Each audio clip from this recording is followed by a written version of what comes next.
Praise the Lord, hallelujah.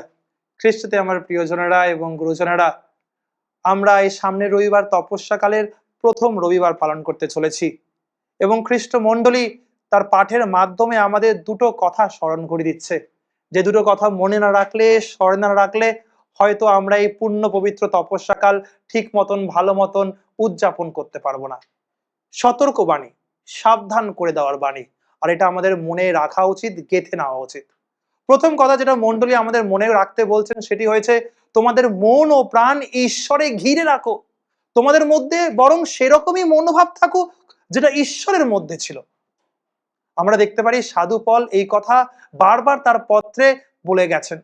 বিশেষ করে আমরা দেখতে পারি ফিলিপিওদের কাছে পত্রে তিনি 2 অধ্যায় এবং 4 অধ্যায় এই কথা বারবার উল্লেখ করছেন, তোমাদের মনোভাবটাকে ঘিরে রাখো, ঈশ্বরের মনোভাবের সঙ্গে তোমাদের মনোভাবটাকে যুক্ত করে রাখো। এবং আমরা দ্বিতীয় সাবধান বাণী শুনছি খ্রিস্টমণ্ডলী আমাদের পাঠের মাধ্যমে দিচ্ছে, সেটি হলো নিজেদের জীবন বাক্যের দ্বারা পরিচালিত করো, ঈশ্বরের বাণীর মাধ্যমে পরিচালিত করো, তাহলে ঈশ্বরের জীবন তোমাদের জীবনের সঙ্গে যুক্ত হবে, তুমি ঈশ্বরীয় জীবন যাপন করতে পারবে। প্রিয়জনেরা, আমি এই দুটো কথা একটুখানি বিশ্লেষণ করব, ভেঙে বুঝাবো, নাহলে আমার এই দুটো পয়েন্ট, মণ্ডলীর এই দুটো শিক্ষা যেটা তিনি আমাদের এই প্রথম তপস্যাকালের রবিবারে দিচ্ছে, আমরা বুঝে উঠতে পারবো না। প্রথমটাই যাচ্ছি, মনোভাব, মন ও প্রাণ ঈশ্বরে ঘিরে রাখো। কেন ঘিরে রাখবো?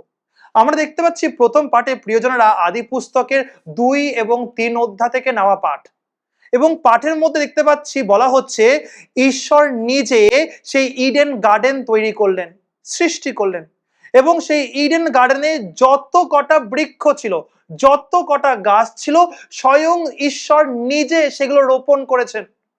ঈশ্বর নিজে বীজ থেকে নিয়ে সেগুলোকে বড় করেছেন যত্নে, এবং সেগুলোকে ফলপ্রদ বানিয়েছেন। আর সব কটা গাছই যেরকম খেতে সুস্বাদু, সেরকম দেখতেও ভালো।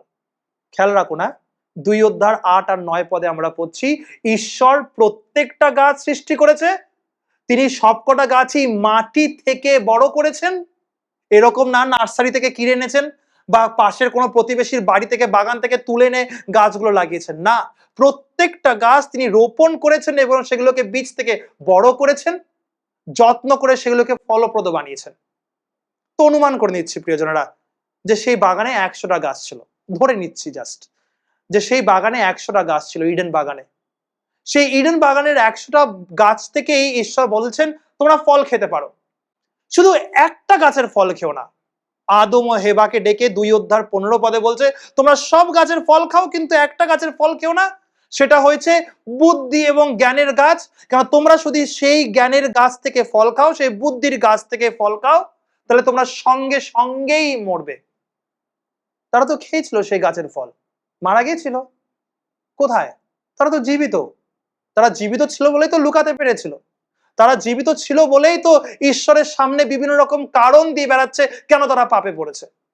জীবিত ছিল বলেই তো ঈশ্বরের দণ্ড লাভ করতে পেরেছে। তাহলে মানে কি ঈশ্বর মিথ্যা কথা বলছে? ঈশ্বর যে বললো খেলে মরে যাবি, কোথায় মরলো তো না। না, এখানে যে মরার কথা বলা যায় সেটা শারীরিক মরার কথা নয়, আধ্যাত্মিক মরা। আধ্যাত্মিক মরাটা কি? ঈশ্বরের সঙ্গে বিচ্ছিন্ন হওয়া, ঈশ্বরের সান্নিধ্য থেকে চলে যাওয়া। ঈশ্বর তোমার জীবন থেকে চলে গেছে এবং তুমি ঈশ্বরের অনুগ্রহ আর লাভ করছো না, সেটাকে বলা হয় আধ্যাত্মিকভাবে মরা। এবং ঈশ্বর সেটাই সাবধান করেছিল, তো তোরা যদি সবকটা গাছের ফল খা, কিন্তু যদি এই গাছের ফল খাস তাহলে কিন্তু তোরা মারা যাবি আধ্যাত্মিকভাবে। ফল খাওয়াটা মেইন ছিল না, ছিল কি ঈশ্বরের আজ্ঞা উল্লঙ্ঘন করা। আর আমরা দেখতে পাচ্ছি ওরা কিন্তু উল্লঙ্ঘন করছে না। যতক্ষণ না অধ্যায় 3-এ না এসে পৌঁছাচ্ছি, আমরা দেখতে পাচ্ছি সেই শয়তান সাপের আকারে এসে হেবাকে বলছেন যে তোদের কোনো গাছ থেকে খেতে বারণ করা হয়েছিল? হ্যাঁ, ওই যে বাগানের মাঝখানে একটা গাছ, ওই গাছের ফল খেতে বারণ করা হয়েছিল। কেন? ওই খেলে বলা হয়েছে আমরা মরে যাবো। না না, মরবি না, মিথ্যা কথা বলা হচ্ছে, বরঞ্চ খেলে তোরা ঈশ্বরের মতন হয়ে যাবি। তাই হেবা গেলেন, আদমকেও নিয়ে গেলেন। বা সত্যি তো, গাছটা দেখতে তো কি সুন্দর, যেরকম দেখতে আকৃষ্ট, খেতেও সেরকম ভালো, চলো চলো নিজেও খাই, তোমাকেও খাওয়াই। কিন্তু আমার কথা হলো এই, প্রিয়জনেরা, হেবা এবং আদম কি এতদিন ধরে অন্ধ ছিল? গাছটা প্রথম দিন থেকে বাগানের মাঝখানে ছিল, কারণ ঈশ্বর নিজে সব গাছ রোপণ করেছেন। সেই গাছটা বাগানের মাঝখানে প্রথম দিন থেকে ছিল, কিন্তু তারা কোনোদিনও সেই গাছকে দেখে আকৃষ্ট হননি, কোনোদিনও টেম্পটেড হননি। সব গাছের ফল খেয়ে বেড়াচ্ছেন। ওরা কি অন্ধ ছিল? না, ওরা সব গাছ দেখছে, সব গাছের ফল খেয়ে বেড়াচ্ছে, ঈশ্বরের সঙ্গে সকাল বিকাল ঘুরছে, কিন্তু সেই গাছটির দিকে না নজর রেখেছে, না নজর ফেলেছে, না খেয়েছে। আকর্ষণীয় হতে পারেনি সেই গাছ তাদের জন্য। কারণ জানেন কি? কারণ তাদের জীবনের আকর্ষণ ছিল একটাই, ঈশ্বর। তারা ঈশ্বরকে এতই মন ও প্রাণ দিয়ে ভালোবাসতেন যে সেই ঈশ্বরের সঙ্গে সকাল বিকাল চলার জন্য, সেই ঈশ্বরের সঙ্গে জীবন যাপন করার জন্য তারা এতটাই মুগ্ধ ছিলেন যে সেই গাছটা তাদের আকর্ষণই করেনি। এত গাছ রয়েছে তো খাওয়ার জন্য, কি আছে ওই গাছটা না খেলে? কিন্তু আজ শয়তান এসে যখন তাদের বললো যে না না, ওই গাছটা দেখ, খেতে কি ভালো, দেখতেও ভালো, খা খা, হঠাৎ করে তাদের আকর্ষণ লেগে গেল। প্রথম দিন থেকে তো এই গাছটা আকর্ষণীয় ছিল। শুধু সেই গাছটা কেন, বলা তো হচ্ছে সবকটা গাছই আকর্ষণীয় ছিল আর সবকটা গাছই খেতে ভালো ছিল। হঠাৎ করে কেন আকর্ষণে পড়ে গেল তাহলে? এখন ঈশ্বর হওয়াটা তাদের কাছে জরুরি হয়ে উঠেছে। এতদিন ঈশ্বরকে ভালোবাসা, ঈশ্বরের মায়া, স্নেহ, অনুগ্রহ পাওয়াটা তাদের কাছে জরুরি ছিল, কিন্তু এখন ঈশ্বর হওয়াটা জরুরি হয়ে গেছে।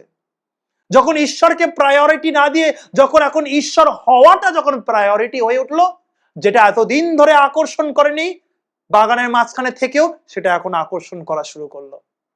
ফলটা খেলো, পাপটা করলো। এখন বুঝছেন কেন মণ্ডলী এই পাঠের মাধ্যমে এই প্রথম সপ্তাহে সবে তপস্যাকাল শুরু করেছি আমাদের সাবধান করে দিচ্ছে। এই শয়তান কিন্তু আমাদের চারিদিকে ঘুরে বেড়াচ্ছে।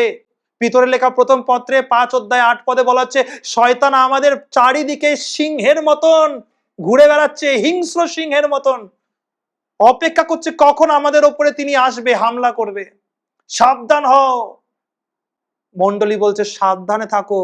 তপস্যাকাল শুরু করেছে তো, ঈশ্বরের কাছে আসার জন্য বিভিন্ন রকম পদক্ষেপ নিচ্ছ তো, প্রার্থনা করবে বলছো, উপবাস করবে বলছো, লোকদের সহানুভূতি করবে, তাদের ভিক্ষা দান দেবে, তাদের ক্ষমা দেবে, ভালোবাসবে।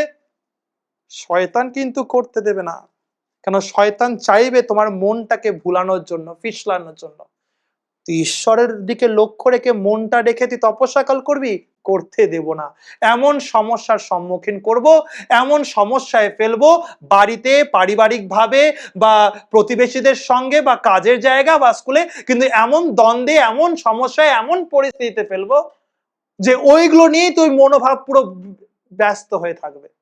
মনোভাবটা এতটাই ব্যস্ত হয়ে থাকবে সে কাজে যে ঈশ্বরের কাছে যাওয়ার জন্য আমি সময় খুঁজে পাবো না, আর তপস্যাকাল চলে যাবে। তো প্রিয়জনেরা, মনোভাবটাকে ঘিরে রাখতে হবে। রোমীয়দের কাছে পত্রে 12 অধ্যায় 2 পদে তাই সাধু পল বলছে, পার্থিব জীবনের মতন মনোভাব রেখো না। পৃথিবীর যেরকম মনোভাব সেরকম মনোভাব তোমাদের মধ্যে যেন না আসে, বরঞ্চ নিজের মনোভাবটাকে তোমরা আঁকড়ে রাখো, ঘিরে রাখো, বাঁচিয়ে রাখো। কিরকম ভাবে? পবিত্র আত্মায়। আমরা জানতে পারছি তাহলে যদি আমাদের মনটাকে ঘিরে রাখতে হয়, শয়তানের হামলা থেকে যদি নিজেকে সুরক্ষিত রাখতে হয়, যেন মন প্রাণ যেন ঈশ্বরকে ভালোবাসতে পারি, সেটা যদি করতে হয়, তাহলে আমাদের কার সাহায্য দরকার? পবিত্র আত্মার সাহায্য দরকার। কেন? সাধু পল বলছে তোমার মনোভাব যেন ঈশ্বরের মনোভাব হয়। আর সেই মনোভাব তুমি কিরকম ভাবে রাখতে পারবে? সুরক্ষিত হবে পবিত্র আত্মায়। আবার বলছি, রোমীয়দের কাছে লেখা পত্রে 12 অধ্যায় 2 পদ। আর তাই আমরা দেখতে পাচ্ছি প্রিয়জনেরা, এই প্রথম রবিবারের, তপস্যাকালের রবিবারে আমাদের মঙ্গল সমাচারের পাঠটা শুরুই হচ্ছে এমন করে যে যিশুকে পবিত্র আত্মার ধাক্কা মেরে সে নির্জন স্থানে নিয়ে যাচ্ছেন, মরুভূমিতে নিয়ে যাচ্ছেন। স্বয়ং যে বাক্য দেহ ধারণ করেছেন, যে স্বয়ং বাক্য, তাকে এখন পবিত্র আত্মা ধাক্কা মেরে মরুভূমিতে নিয়ে যাচ্ছে। ঈশ্বর পুত্রকে পবিত্র আত্মা এখন মরুভূমিতে নিয়ে যাচ্ছে, কারণ তাকে শিক্ষা দিচ্ছে, তাকে শিখাচ্ছেন। আর যিশুও চুপচাপ করে পবিত্র আত্মার গুরু, তার কাছে শিখছেন। কি শিখছেন? যদি আমাকেও, আমি তো মানুষ হয়েছি, আমি ঈশ্বর ঠিকই, কিন্তু আমি মানুষ হয়েছি, আর আমাকে যদি আমার মন প্রাণ শয়তানের কাছ থেকে বাঁচাতে হয়, যদি পিতার আদেশ এবং পিতার মতন জীবন যাপন করতে হয়, তার আদেশ পালন করে যদি ক্রুশবিদ্ধ মৃত্যুবরণ করতে হয়, তাহলে আমাকেও আমার মনটাকে শয়তানের প্রলোভন থেকে বাঁচাতে হবে। আর সেটা কি করে করব? পবিত্র আত্মা গুরু তুমি শিখাও। তাই পবিত্র আত্মা যিশুকে মরুভূমিতে নিয়ে গিয়ে শিখাচ্ছেন। আমরা শুনি এফেসীয়দের কাছে পত্রের 6 অধ্যায় 16 পদে বলা হচ্ছে, পবিত্র আত্মার তলোয়ার হয়েছে স্বয়ং ঈশ্বরের বাক্য। যিনি স্বয়ং বাক্য যিশু এখন দেহ ধারণ করেছেন, পবিত্র আত্মার অনুপ্রেরণায়, পবিত্র আত্মার শেখানোতে তিনি এখন শক্তিশালী হয়ে উঠছে এমন এক মানুষ যার হাতে রয়েছে পবিত্র আত্মার তলোয়ার। সেটা কি? বাণী। আর তাই দেখতে পাচ্ছি যখন শয়তান তিনবার আমাদের যিশুকে প্রলোভনে ফেলতে আসলো, বাক্যের মাধ্যমেও যখন যিশুকে প্রলোভনে ফেলার চেষ্টা করছে, যিশু কিন্তু শয়তানের সঙ্গে যুদ্ধ করে তিনবার জিতলো। কিসের মাধ্যমে? বাক্যের মাধ্যমে। আমাকে বাক্য দিয়ে প্রলোভনে ফেলবি, আমি সেই বাক্যের উত্তরে ঈশ্বরের বাণী দিয়ে বুঝাবো কি করে তোকে আমি পরাস্ত করতে পারি। তাই বুঝতে পারছি আমরা প্রিয়জনেরা, যদি আমাদেরও ব্যক্তিগত জীবনে, পারিবারিক জীবনে, সামাজিক জীবনে, মণ্ডলী খ্রিস্টীয় জীবনে যদি শয়তানের প্রলোভন থেকে বেরাতে হয়, শুধু তপস্যাকালে নয়, তপস্যাকালে তো বটেই, কিন্তু তার ছাড়া পুরো 365 দিন সারা বছরে, তাহলে আমাদের কিন্তু পবিত্র আত্মার প্রেরণায় বসে, পবিত্র আত্মার ক্লাসে বসে, তার হাতে শিখে সেই বাক্যের তলোয়ারটাকে হাতে ধরতে হবে। যদি আমাদের দৈনন্দিন জীবনে যদি বাক্য পড়ার সময় না থাকে, ঈশ্বরের বাণী পড়ার সময় না থাকে, তাহলে সেই তলোয়ারটা আসবে কোথা থেকে? যে তলোয়ার দিয়ে আমি শয়তানকে পরাস্ত করব, শয়তানকে আমার জীবন থেকে দূরে রাখবো, তাকে আমার মনকে নিয়ে খেলতে দেব না, নিজেকে পবিত্র রাখতে সক্ষম হব। তাই প্রিয়জনেরা, আসুন এই যে দুটো সাবধান সতর্ক হওয়ার যে বাণী মণ্ডলী আমাদের প্রথম রবিবারেই শুনে দিচ্ছেন, সেটা একটু ধ্যান দিয়ে শুনি আর খেয়াল করি। আমরা যতই প্ল্যান করি না কেন, তপস্যাকালে আমি এই উপবাস করব, ওই করব, এই তীর্থযাত্রা করব, কিছুই ফলপ্রদ হবে না প্রিয়জনেরা। অনেক কিছু প্ল্যান করব কিন্তু কিছুই অতিবাহিত করতে পারবো না, কারণ শয়তান যে চারিদিকে ঘুরে বেড়াচ্ছে হিংস্র সিংহের মতন, খাওয়ার জন্য, আমাদের ফাঁদে ফেলার জন্য, ঈশ্বর থেকে মনটা সরিয়ে অন্য সমস্যায় মনটা ফেলানোর জন্য। আর সেটা থেকে বাঁচতে গেলে একটাই কাজ করতে হবে, পবিত্র আত্মার কাছে আসতে হবে আর বলতে হবে, পবিত্র আত্মা, বাবা গুরু, তুমি আমাকে শেখাও। আর তিনি কি শিখাবে? বাণী। বাণী আমাদের বাণী পড়াবে, আমাদের বাণীতে ধৌত করবে, এমন বাণী দিয়ে আমাদের ফলপ্রদ করে তুলবে, শক্তিশালী করে তুলবে, যে আমরা সেই বাণীর তলোয়ার নিয়ে তখন শয়তানের সঙ্গে যুদ্ধ করতে পারবো। আসুন তাই প্রিয়জনেরা, আমার এই একই প্রার্থনা রয়েছে, একটাই প্রার্থনা রয়েছে আপনাদের সকলের কাছে এই তপস্যাকালের প্রথম রবিবারে, যে আপনারা কিন্তু সাবধানে চলুন। তপস্যাকালটাকে পূর্ণ পবিত্র করতে গেলে কিন্তু আমাদের সাবধান সতর্ক হয়ে থাকতে হবে। প্রত্যেকটা কথা, ভাবনা চিন্তা এবং কাজের আগে দুবার ভাবি, এই ভাবনা চিন্তা, এই কথা, এই কাজ, এটা কি ঈশ্বর মনোনীত কাজ? ভাবনা চিন্তা কথা ঈশ্বর আমায় পরিচালনা করছেন না শয়তান পরিচালনা করছে? কে আমার মনটাকে নিয়ে খেলছে, ঈশ্বর নাকি শয়তান?